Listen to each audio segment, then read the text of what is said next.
Hello everyone, welcome to Legacy IAS. So we are here for your current affairs lecture of this week of science and tech. Now the first topic that we have to deal with is new drugs and clinical trial rules.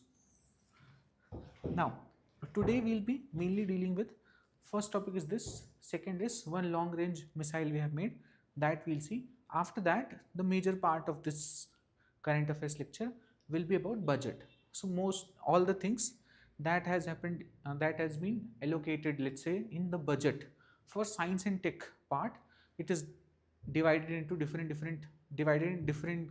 types of demand of grants.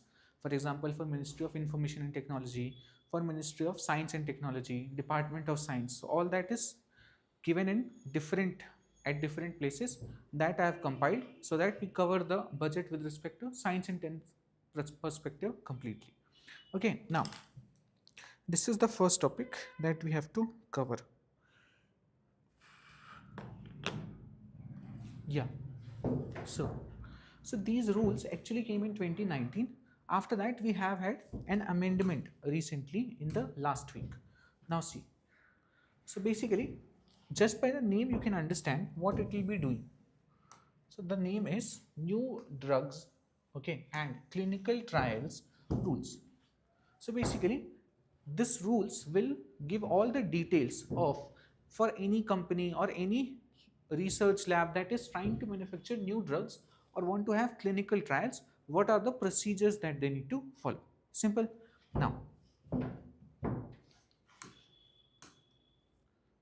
Now first thing is what were the new drugs? What were the new drugs and clinical trial rules 2019? Why they were amended? So first thing is, and the main objective is to simplify the regulation and accelerate pharmaceutical research. This is the main thing. Now framework is ease of doing business plus Jan Vishwas or trust based reforms. So basically what government is saying, that instead of having checks at every stage, which is not very good for these businesses to grow, we should have something called Jan Vishwas, that is trust based reforms and ease of doing business. Now authorities again, of course, Ministry of Health and Family Welfare. Then now let's see the amendments. So what is the most important change that has been brought?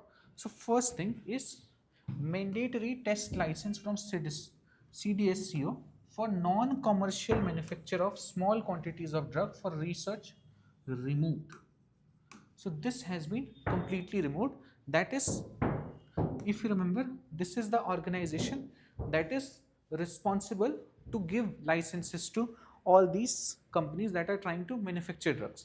Now right now, before this amendment, even for small testing, so they have to make some drug, let's say they have to make some new drug. Now first they will have to do this testing, that is, this is mainly at the research stage. They have not started commercial selling of it.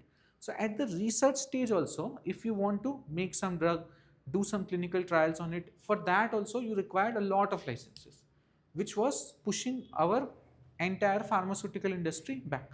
So that has been removed. That is test license for non-commercial manufacture of small quantities of drugs for research.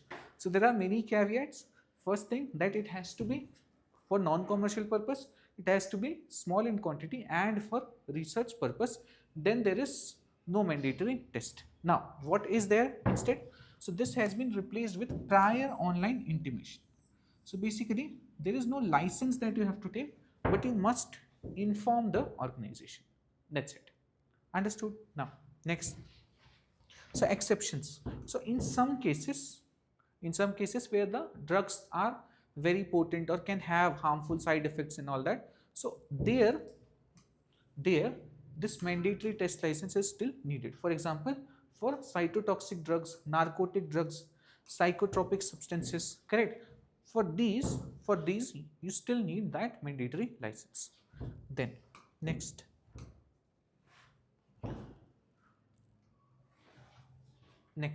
how do the amendments reduce regulatory timelines? So first thing, these are the two figures only you have to remember. Drug development cycle has been shortened by 90 days because of these new amendment to the rules. Okay, whenever you are talking about pharmaceutical regulation means also, then also you can mention that because we have removed those test licenses, this drug development cycle has been reduced by approx 90 days. Now wherever license is still required, for example those cytotoxic drugs, narcotic drugs, there also the processing time for that was available to CDSO SCO has been reduced from 90 to 45 days only. So within 45 days they have to give the license. Understood? So these are the main amendments. Now what are the, so basically low risk BA or BE studies, prior approval has been removed and simple online intimation to CDSCO is required. Then digital integration. So now they have developed national single windows system and Sugam portal of CDSCO, where if for any drug you need license, so from this portal itself you can get the license, or if you have to give prior intimation, that also can be done here. Then policy philosophy, as you understood, it is about Jan Vishwas and making India a global pharmaceutical R&D hub. See, India is already a pharmaceutical hub, or called the global pharmacy of the world. Okay, so India is called the global pharmacy. So we do manufacture a lot of drugs, but if you know, one major issue that we have is our pharmaceutical industries are mostly used in mass production. They are not doing R&D research and developing their own drugs. Now if you have regulations like this, it becomes difficult to develop your own drugs. Correct? So that is what India wants to do, that we also want to be pharmaceutical R&D hub. Correct? Otherwise you face many problems. For example, for every drug you must have heard that it is a patented drug. India is trying to get the patent waivers, then there is provisions for compulsory licensing. So all that goes on. Why? Because we are not ourselves developing those drugs. Now we come to this. This is long range anti-ship hypersonic missile. So in the Republic Day parade, for the first time DRDO showed them. Okay, now see, this is just focus on the names. So this is long range, okay, fine. Anti-ship, that means it can destroy ships. Hypersonic means what?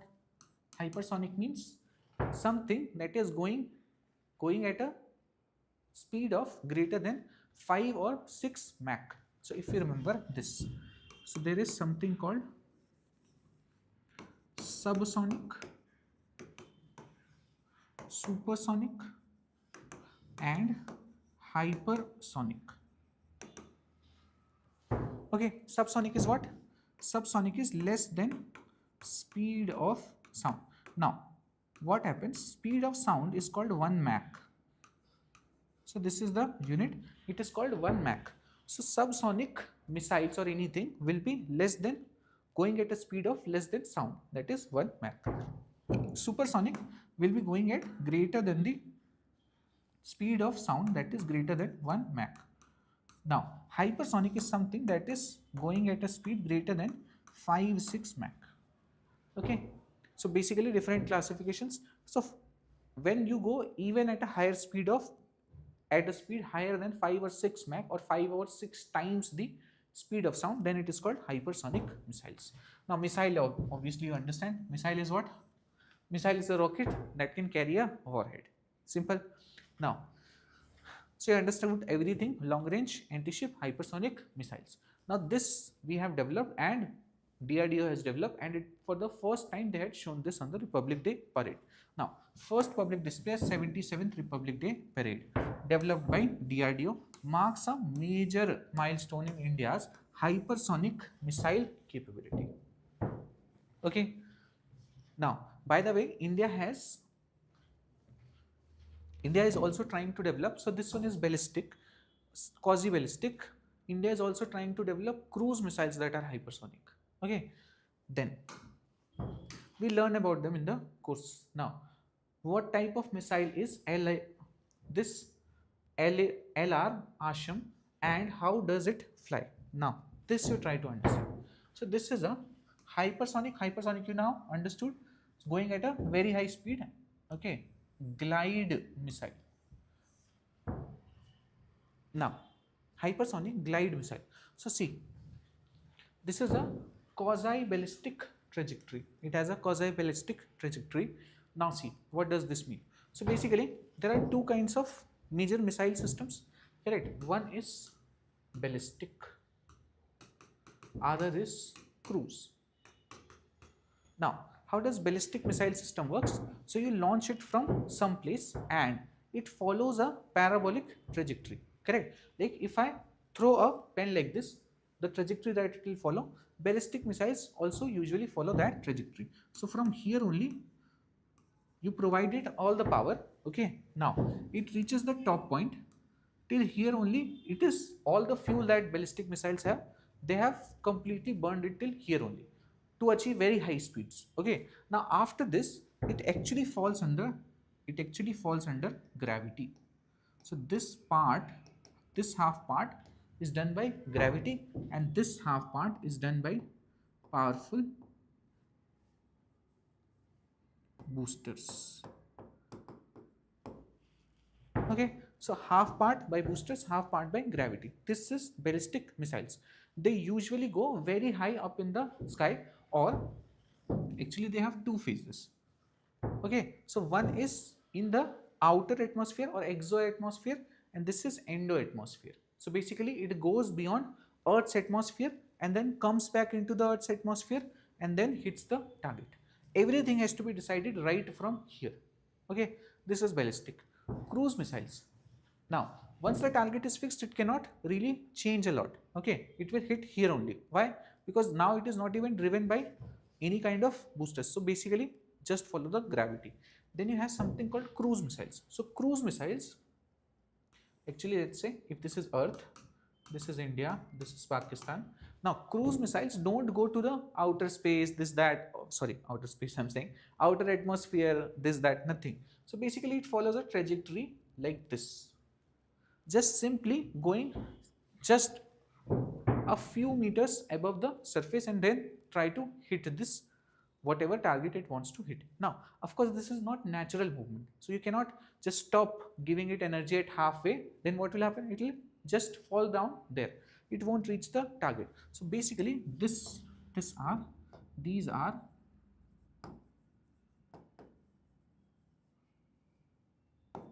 completely powered. These are completely powered throughout their flight. This is what makes cruise missiles different. Now, because they are completely powered, even till the last movement, they have very good maneuverability. Because anyway, by your engines and everything only you are deciding. This missile is actually deciding the directions, correct? So it even at the last moment, if the target is moving or something like this, it can still manage and hit the target. So these are the two traditional ways how you divide missiles, ballistic and cruise. Now, so one advantage with cruise is that it requires less fuel. As you can understand, half part is just done by gravity. Now, but one problem with ballistic missiles is the target has to be fixed at one place. If there is change in target, moving targets, then this is not very successful. Cruise missiles, they require a lot of power. So if something requires a lot of power, it has lesser range also. It has less range, but it provides a high maneuverability to hit the target. So that is its advantage. Disadvantage is it will require a lot of fuel and will have less range. Now see what we have developed. So we have developed something called quasi-ballistic. Like you have judicial, extrajudicial and quasi-judicial, correct? So same thing, basically somewhere in the middle lies this LRSAM. So basically what it does, understand this. So it has a ballistic launch. So it will be launched like this, correct? Then what will happen? it will not go to very high altitude like usual ballistic missiles go. So it will go to low altitude only. Now, it will have maneuverable hypersonic glide. So basically, now what this will do? Now under gravity only it will go, but these kind of missile, the quasi ballistic missiles, have certain sensors in them. So basically they are following the gravity, but they can change the directions slightly, can move, and can even hit slowly or somewhat moving targets also. Correct? So in the first phase it is being directly run by the motors. Once it reaches here, of course it is using the gravity, but it also has certain glide or maneuvering capability. So this is why it is called maneuverable hypersonic glide missile, because it can glide and maneuver and then hit the target. So this is the difference. Now, so basically it is getting best of both. Correct? Uses less fuel, just like half trajectory is like ballistic, and it can do that gliding and small amount of maneuverability also, like the cruise missile. So that's why it is called quasi ballistic, and that is why it is called, it is so good, and that is why this is a topic that we are covering now. This performs multiple atmospheric skips, this you understand, to enhance range and unpredictability. Atmospheric skips. So basically this you might have seen, like if you take a stone, okay, and you throw it in water. Now if you throw it at correct angle, then what it does, it glides over water. So basically it bounces over water 2-3 times. That depends on your talent, how many times you can bounce it. Correct? You must have played this when you were small. So basically you throw it, some people were able to get that bounce 3-4 times. Some people used to get it only once. Some people would just throw and it will go plop. Okay, so basically what it does, you might have seen people who could get 3-4 jumps like this. What they could do, first thing, that they can, the normal trajectory that you understand of when you throw a stone, so you understand it will go and it will land like this. Very easy to manage for anybody. If somebody is in the pool, then he can guess that where the ball will come. Correct? Very easy to detect. Now if you throw a stone like this, it goes 3-4 jumps like this. First thing, you get more range. Second thing, it becomes very difficult for anybody in the pool to catch it. Correct? So there are two advantages that you are getting here because of this.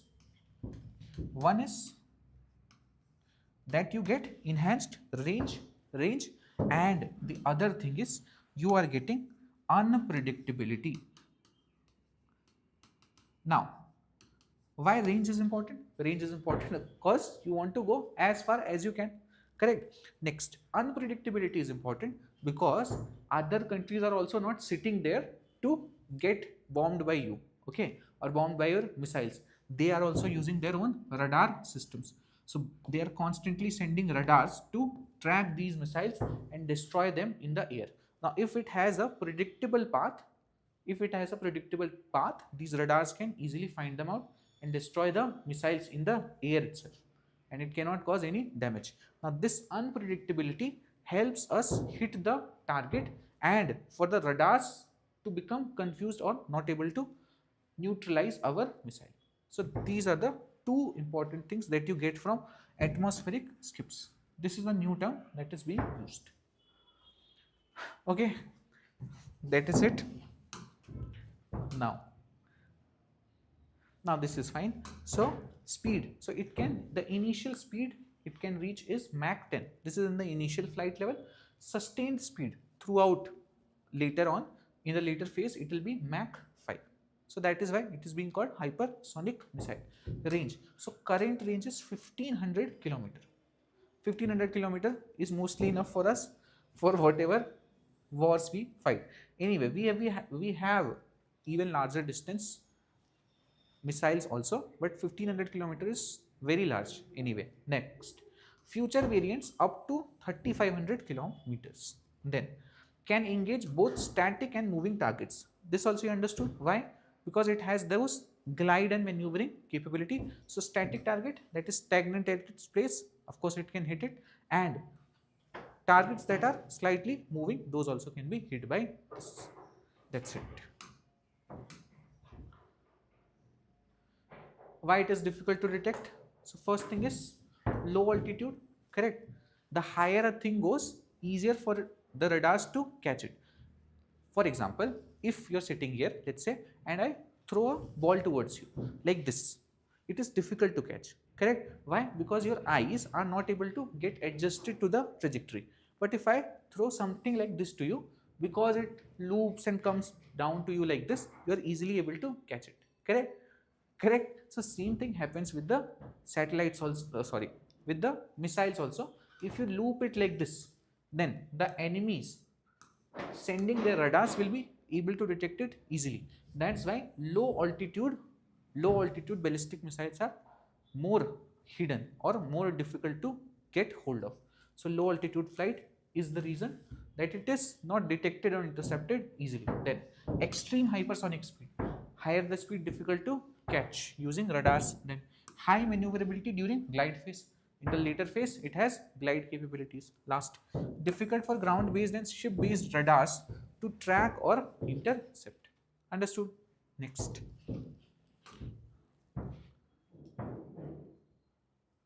What propulsion system does it use? So basically, it is a two-stage rocket motor. First is the booster stage, which separates after burnout, and the second is boost missile before glide phase. So two stages, nothing much. Both are solid. First is to take it beyond our atmosphere, and the second stage is to push it at the last phase so that it reaches that very high speed. Then final phase is actually unpowered hypersonic glide using stored kinetic energy. As I told you, the second half is not powered by anything. It is following the gravity trajectory just with some gliding and maneuverability. Strategic role. So this can be used as a sea denial weapon for Indian Navy, designed to neutralize all classes of warships, focused on coastal defense and Indian Ocean region. As you understood, this is important. If you remember the name, this was anti-ship. So of course, most important for Navy. Future, Army, Air Force and ship launched variants under development. Successful test in this. Okay. Induction expected in next 2-3 years. All this is fine. Okay. Then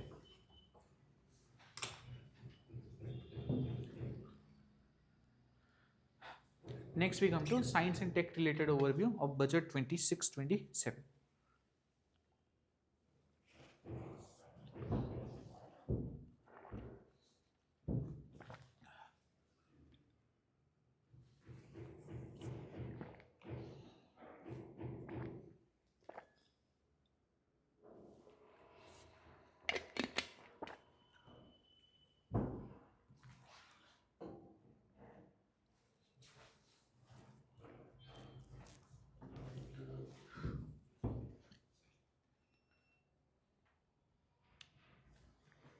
Okay, first, so I have divided it by the chapters that we study.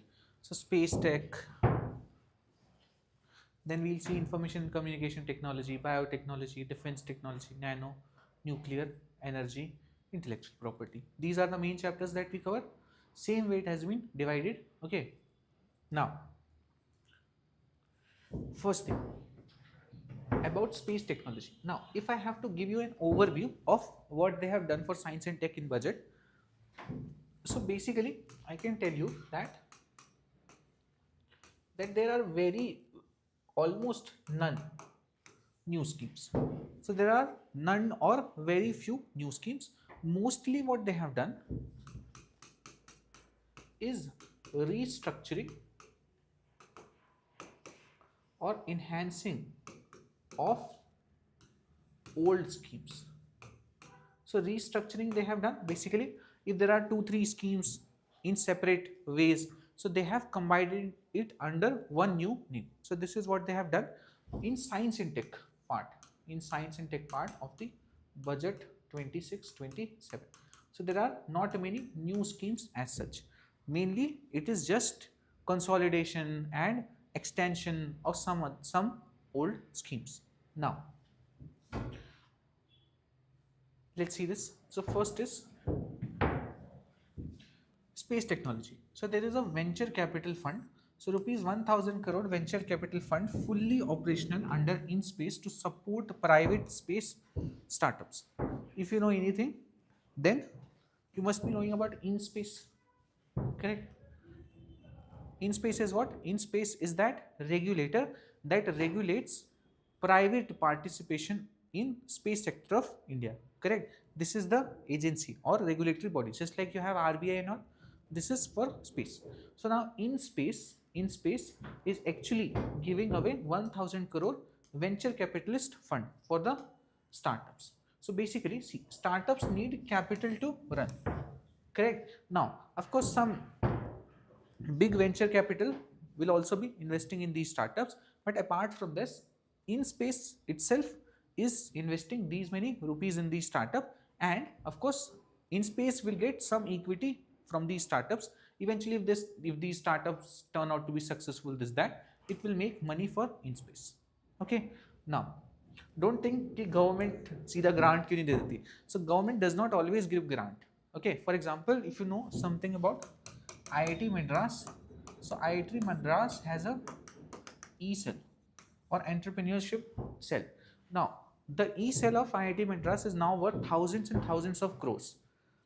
Why? Because they had incubated a lot of companies there. Okay, students only made companies within the IIT, and then these companies became very big, and this incubation center or E-cell of IIT Madras held like 2%, 5%, 6% initial shares in those companies. Now, of course, if there was nothing, so they were easily getting 5%. They were giving all the environment, everything to those for those students to grow that company. Now, once that company became bigger, now they had a huge chunk of 4-5% in all these companies. So that is why they had a very large valuation and profits and everything that started flowing. So similarly, InSpace will be also doing venture capital fund. Next, so new mission focus, enhanced allocation for space science exploration missions such as Chandrayaan-4 and Shukrayaan. So this they have thought about that even more spending on this. Now, expand space economy by 5 times in next 10 years. This has been given as a target, can be used in introduction or conclusion of space related questions. That in budget 26-27, government talks about that our target for the next 10 years is to make our space economy 5 times. Okay, then last thing is, so Gaganyaan human space flight remains the priority mission for 26-27. As we have seen in current affairs, we keep covering different tests of Gaganyaan mission, because this is one of our main missions in 26-27, this timeline, as well as 27-28. Eventually we want to do Gaganyaan. So Gaganyaan basically sending a manned mission to the space from India, completely indigenously. Okay, now space is done. Now we come to information and communication technology. So this was a lot of news. This is AVGC. Okay, so this is audio visual creator labs that they are talking about. So basically what they are saying, support for Indian Institute of Creative Technology, IICT, to establish AVGC labs. Okay, so one institute they are establishing in the eastern part of India, and they will be developing these AVGC labs. Okay, so this is labs in 15,000 schools and 500 colleges to promote orange economy. Orange economy means creator economy. So basically सबको YouTuber बनाना है. Okay, not just YouTubers, of course. So they are trying to develop audio visual learning and labs so that orange economy grows in India. Okay, now this was a lot in news. Why? Because actually what happened, so economic survey that just comes one day before the budget. Economic survey talks about that children and as well as adult in India are this much addicted to mobile phones and content. Okay, then in the budget they launched something called AVGC labs. So then people were making connections between them कि economic survey में they were saying कि इतने ज़्यादा लोग phone और content दिन भर देख रहे हैं, and in the budget they are talking about setting up AVGC labs to develop more creators. But the thing is, this is trying to develop something useful, not TikTok and all. Okay, that is not being taught here. Now, next is digital public infrastructure or DPI. So basically, if you know that Ministry of Information and Technology has developed a lot of DPIs. Okay, now this is digital public infrastructure. For example, UPI, Aadhaar. Now UPI, Aadhaar, if you remember, these are platforms on which different things can be built up. Correct. So similarly, they are trying to make for agriculture and law enforcement also. Okay, so for agriculture and law enforcement also, they will make a platform. That platform can be used by different apps, channels, whatever they want to, and through that they can get proper digital crop surveys or different kinds of data, law enforcement, everything will also, they will also make APIs for them also. Like you have a base of UPI and Aadhaar, which led to the growth of UPI, led to the growth of entire financial system in India, that is cashless, and Aadhaar led to the entire identification system in India. Correct? For everywhere now, from buying a SIM to filling a form, you need Aadhaar. So how you are getting all this, or how these companies are retrieving the data, your personal data? So basically they are getting it from Aadhaar.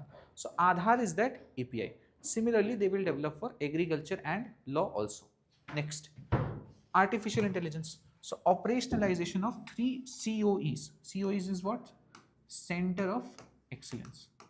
So Center of Excellence for artificial intelligence in some leading educational institutions is being set up. Okay, nothing much here. Then customs duty, basic customs duty has been reduced to 15% on mobile phones to boost Make in India. So custom duty has been reduced. These are the 3-4 main things that they have done with respect to information and communication technology. Now, next is biotechnology. Okay, so first thing, again here major restructuring has been done. So see, first is this BioRide. Okay, BioRide, biotechnology research, innovation and entrepreneurship development. Now this BioRide mission, this is just a new name. It is actually merging existing schemes with focus on biomanufacturing and biofoundry. So basically it is just doing the merging of these two things already in place, and now they have given it the name of BioRide. Then next is biomanufacturing scheme. So dedicated support for eco-friendly alternatives like bioplastics, biopharmaceuticals. So basically bio version of anything, for example bioplastic or biopharma. So basically what this will be, so first property of all these bio, this bio, that will be that this will be biodegradable and it will be much more sustainable than the traditional alternative. Okay, so it will be much more sustainable and biodegradable. This is bioplastic. Bioplastic means they will make it from, all of these will be made from biological resources. So from biological resources they will make something that is more biodegradable and sustainable. This is bio, they keep adding this prefix. Now last thing is, I think it's not visible here. So basically $300 billion would be spent on bioeconomy by 2030. This data you can quote whenever you get a biotechnology question in mains, that India plans to spend $300 billion to promote bioeconomy by 2030. Okay, this much amount will be spending by 2030. This has been said in the budget.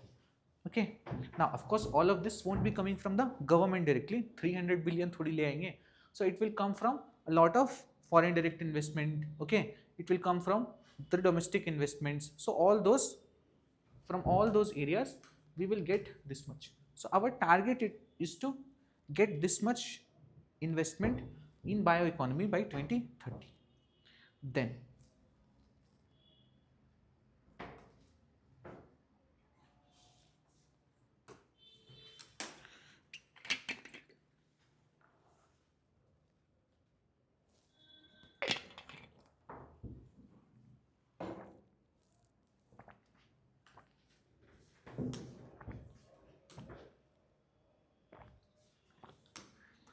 next we come to defense technology.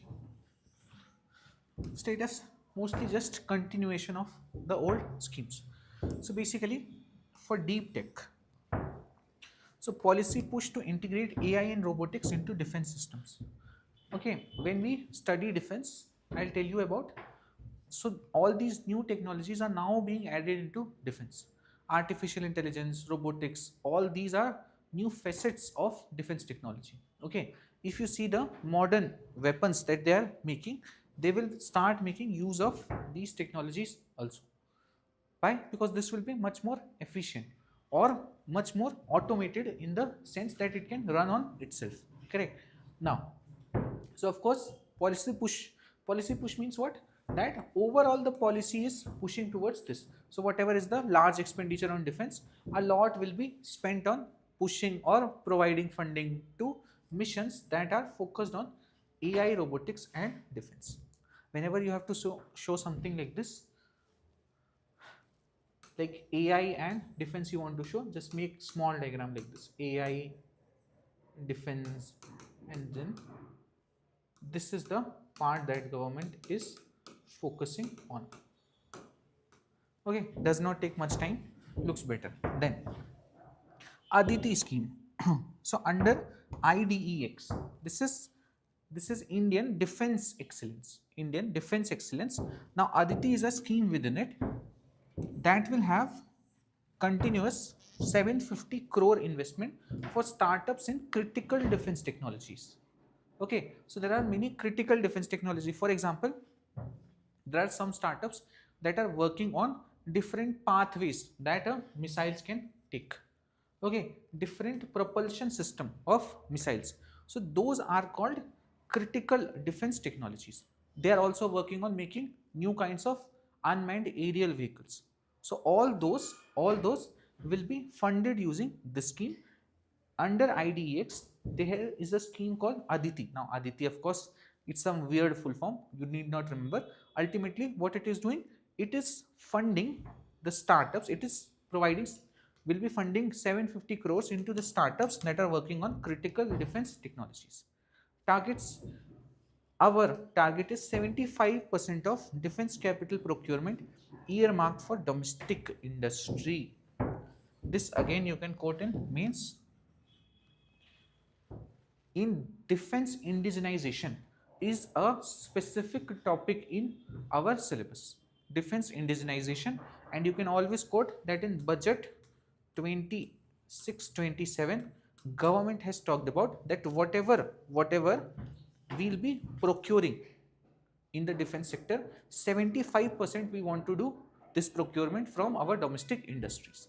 It may be some private companies, it may be DRDO, it may be anything, but the domestic companies, we want to import 75% of our defense, because we have a huge defense budget. If you know, if you look at the budget, okay, what is the highest expenditure in budget? सबसे ज़्यादा किसमें पैसा जाता है? So highest expenditure, if you look at India's budget, so almost 26.26% of budget actually goes in interest payment. Interest payments, all the loans that we have taken around the world as well as from Indian banks, whatever. So basically for those loans we have to pay interest. So actually 26.26% of our budget went into this only. Every year this is the largest component of our budget, that is paying interest for the previous loans. Now after that we usually had we usually had defense sector, which is our second largest expenditure in all these years. Now, for the first time, now of course not related to science and tech directly, but for the first time, our expenditure on transportation has crossed the expenditure on defense. Not of transport ministry. Transport ministry will be still lower. Transportation as a whole. So it will also involve electric vehicles, electric vehicle infrastructure, everything. So everything in transportation, once you involve it, then transportation has become the second largest expenditure of our budget for the first time. Always otherwise it is defense. Anyway, defense is still a major component. So what we want, that we will be spending this much money, no problem, because of course we are located between two nuclear powered neighbors who want to destroy us, correct? So we must spend a lot of money, but a major portion, that is 75% of it, must come from the domestic sector. This is our plan. Then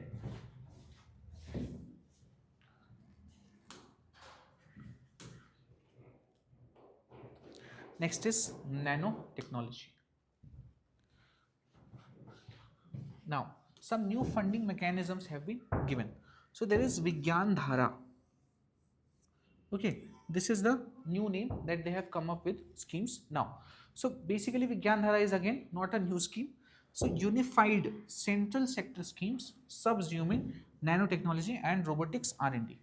So this Vigyan Dhara that you see, many central sector scheme. Central, what are central sector schemes? Centrally sponsored schemes, central sector schemes. Central sector schemes means 100% funded by the union government. 100% funded by the union government are called central sector schemes. Now, we had many different central sector schemes with respect to research and development. Correct? Many schemes we had. Now, what we are doing here, under Vigyan Dhara, we are putting most of these small schemes with respect to R&D that we had, we are putting or subsuming it under Vigyan Dhara. And then we will have a unified allocation as well. So there is some unified allocation that we will do for Vigyan Dhara. All these small central sector scheme with respect to R&D has been culminated here. Now, so what it talks about, even the nanotechnology and robotics R&D schemes that are there are subsumed under Vigyan Dhara now. Next, so funding. So key beneficiaries of 1 lakh crore corpus 50-year interest-free loan for private R&D scaling. So this is actually provided by the government, that is 1 lakh crore corpus has been taken out and 50-year interest-free loans are given to states. Okay, this is for R&D scaling. Now here also, whatever this funding is coming will also go in nanotechnology and robotics direction. Next, ANRF or Anusandhan National Research Foundation as nodal body. So this is a nodal body that will be managing Vigyan Dhara as well as how this corpus should be distributed, among which private entities, how these grants will be given. So all that will be managed by this foundation. Okay, Anusandhan National Research Foundation, very famous, ANRF. Anusandhan actually means what? Anusandhan means research. So Anusandhan is research itself. Next. So this is about nanotechnology. Now we come to nuclear. So here, even before the budget, the government has dropped a bomb or something very big. That was Shanti Bill, that is now an act. Shanti Act did what? Shanti Act actually opened the nuclear sector or nuclear energy sector of India to the private entities. Correct? This is what Shanti did. It opened nuclear energy sector to private entities. Okay, this is what Shanti Bill did. Now, So status is, first is they are mainly focused on new partnership model. Now, even when I was telling you about Shanti Bill, I told you that India has very high targets for nuclear energy. See this target. So nuclear power capacity of 100 gigawatt by 2047. We are at 23-24 gigawatt right now. So we are very far behind. This is our target, very high, correct? So basically we want to get to a target of 100 gigawatt by 2047. This is a huge target. Now, of course, government cannot do it alone. Like right now, before this Shanti Act, everything was controlled by the government only. So government only could make these nuclear power plants. Now, because of that, there will always be limited nuclear power plants, and there will be limited energy generated through nuclear. So now the government has a very strong vision that now nuclear technology has become safe enough. So now it is very safe, and we can give small modular reactors to be made by private entities, and it will be safe also, and they can produce a lot of energy for us. So this is our vision. It's a very strong vision. That's why we passed an act also for this, that we want to involve private sector in nuclear power generation now, not nuclear weapon and all, nuclear power generation now. This is the main focal point, small modular reactors. Okay, this is being called in India Bharat Small Reactors, BSR. Whenever, if you get a question on nuclear energy now, in mains or in prelims, so they will decide what they ask. In mains, if you don't mention this, then be ready that some marks will be deducted, because this is the focus of government now, not those big nuclear power plants. Of course, that also we are trying to grow, but this is the very important thing, that is small modular reactors. Okay, then public private partnership to set up small or Bharat small reactors. Next is technology. So R&D focus on Bharat small modular reactors, and this is the target that we want to reach to. Otherwise, all the details that are there is in the Shanti Bill, Shanti Act, that is already covered. You can also get it on YouTube. We have covered this. So Shanti Act, same details are repeated here. Next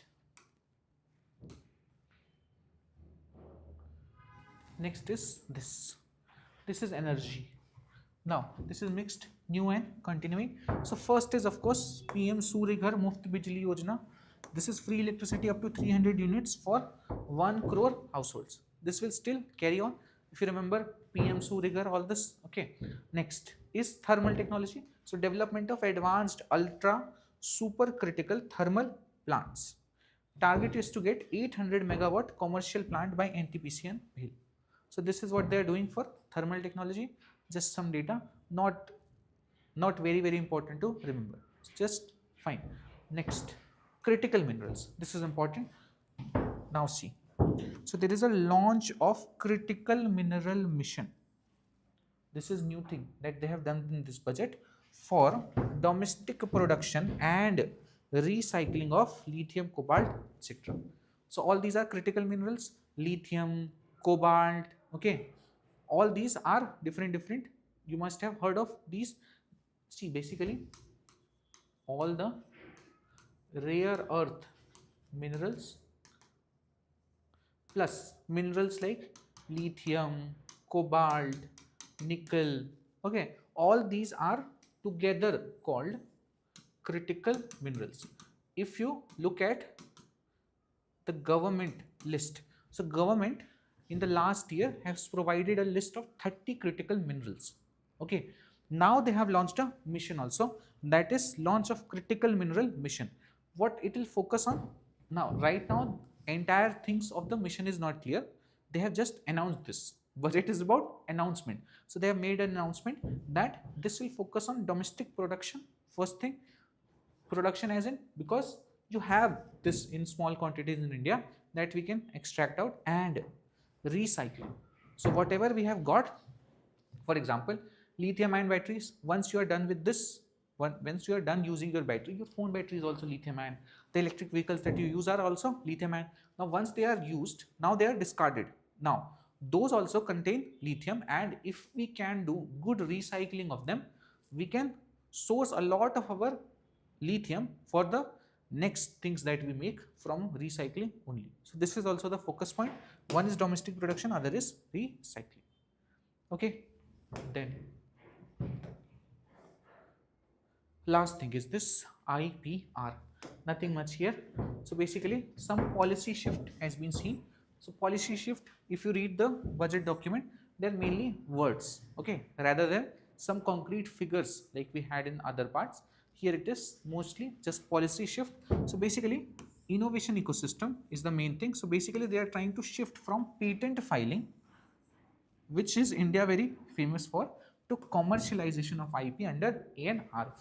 This is Anusandhan, correct? Research Foundation, correct? So basically, now this is a major issue in our IPR. Now when I gave introduction, then also some student was talking about that in IPR, India is one of the highest patent filing country in the world. In fact, we are the third largest. Okay, third highest, I guess. So basically, we do a lot of patent filing. Most of it is actually, sorry to say, bogus. It is just nothing. It means for nothing. Why? Because there are two issues. One thing, they are just doing this to fulfill their credits. Okay, so some patent, this, that, they keep filing, or to just as a mechanism to get some market dominance, they keep doing this. Now, the other thing is, even more than this, that the commercialization or the patents becoming a real product, this is a very small percentage in India. That once patent has been filed, how quickly it becomes commercialized or comes as a real product in the market. This is a huge gap. Okay, so we are filing many patents, but we are not coming up with many novel or new products. Okay, so now this is why there is a policy shift कि हो गया, बहुत filing हो चुका है. Now we should mainly focus on commercialization of intellectual property. Defense and space, so they have simplified IPR regimes for defense startups, IDEX, correct, Indian Defense Excellence, and space startups that is working under in space.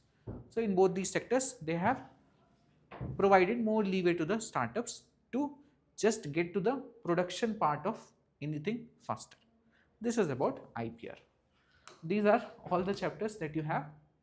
This is it. This is all you had to cover in budget with respect to science and tech. For other parts, other teachers will take. Okay, that's it for this current affairs lecture. Thank you.